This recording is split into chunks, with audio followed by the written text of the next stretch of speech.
Um, Briefly summing up what we have seen so far before we go on with the analysis of what is left of the excerpt. As we have seen, Mrs. Woolf presents her readers with three different types of situations taking place at the same time, which is in fact something that may normally happen in everyone's daily life and daily encounter. As you are doing something, something else happens that interrupts that specific moment, that stops for some reason, disrupts the atmosphere that you may be embraced in, and you are faced with new developments that you were not dreamed of. So there is a sequence of events. There is the description of Mrs. Dalloway walking into the flower shop, the positive sensations that she experiences as soon as she enters. Then, only a few minutes after, something happens outside. There's a strong noise that stops Mrs. Dalloway and Miss Pym from conversing with one another nicely, and she is drawn. Her attention is drawn to the shop window, looking outside. Looking outside on the street, where she is immediately captured by this big vehicle that is parked right across the street from the flower shop, which is the origin of the shocking noise that she's heard.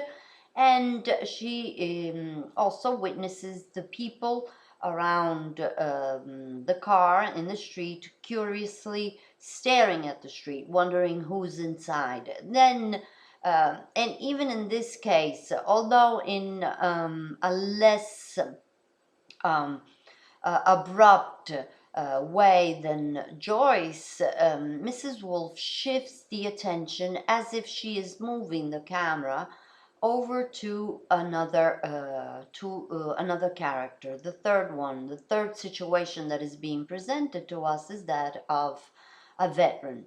And the description is, although brief, very clear, and it evokes immediately to the reader the connection that links Septimus to the shell shock syndrome, and therefore to the First World War. Let's finish up our reading. So, let's go on, Septimus, said his wife, a little woman with large eyes in a sallow pointed face, an Italian girl. But Lucrezia herself could not help looking at the motor car and tree pattern on the blinds. Was it the Queen in there? The Queen going shopping? The chauffeur, who had been opening something, turning something, shutting something, got to the box. Come on, said Lucrezia, but her husband, for they had been married 4-5 years now, jumped, started, and said, All right, angrily, as if she had interrupted him. People must notice, people must see. People, she thought, looking at the crowd, staring at the motor car, the English people with their children and their horses and their clothes, which she admired in a way, but they were people now, because Septimus had said, I will kill myself, an awful thing to say.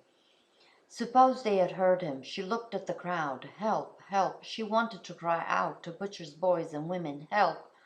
Only last autumn, oh, apologize. Only last autumn she and Septimus had stood on the embankment, wrapped in the same cloak, and Septimus, reading a paper, instead of talking, she had snatched it from him and laughed in the old man's face, who saw them. But failure one conceals. She must take him away into some park. Now we will cross, she said. She had a right to his arm, though it was without feeling. He would give her, who was so simple, so impulsive, only 34, without friends in England, who had left Italy for his sake, a piece of bone. So, as we can see in the last few paragraphs, just briefly, but so intensely described by Virginia Woolf, we can actually experience almost the same dreadful situation Lucrezia is in. Her despair is comes very close to the reader. It touches the reader inside. And as we have noticed, the beginning of the excerpt is on a note of pleasant serenity, almost of hope, um, as far as Mrs. Dalloway is concerned. And after a brief interruption that has nothing to do with any of the two situations, but that breaks the atmosphere of the first, we are introduced to a third scene in which we meet another two characters who have no connection whatsoever with Mrs. Dalloway on the surface, but perhaps the connection is deeper. It's more of a psychological connection, because in the case of this novel, Mrs. Dalloway, the protagonist, is uh, experiencing a crisis that is referred to her, to her entire life. She is regretful of her past choices. She feels herself entrapped in a marriage that was not one of her choice, that was imposed on her, and that forced her to give up her true love, who she happens to meet again and haphazardly during that evening. Therefore, these two different moments that we have read of in this excerpt will come to a closing solution at the end of the novel. And at the end of the novel, the shocking element that connects to all the other ones and closes the circle, so to speak, is the fact that that during Clarissa's evening party, one of the guests invited comes in late and excusing himself to the other guests by recounting them his problem, what has held him up during the evening. And since he is a psychiatrist, he was scheduled to see a patient. The patient never reached his office because on his way to the office, the patient commits suicide. And as it turns out, the patient is in fact Septimus, who, shocked by the noise of the motor car, relives his ordeal in the trenches during World War One. At that point, he is no longer capable of keeping things under control. He collapses and kills himself, thus giving us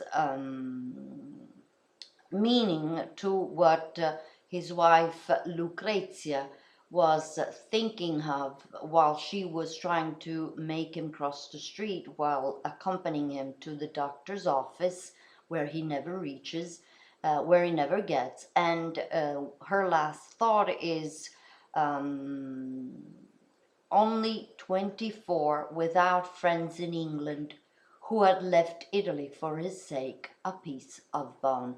And so Lucrezia herself is expressing her regret for leaving her own country and following her husband to his native country, to be left alone, to be left abandoned because he commits suicide.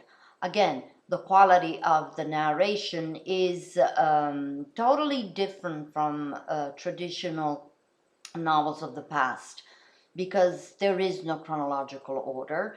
Um, we find out who Septimus really is only at the end of the novel. We also find out that he has no connection, no direct connection with Mrs. Dalloway, yet psychologically, spiritually, there is something linking these two characters together, almost as if they are the two faces of the same coin.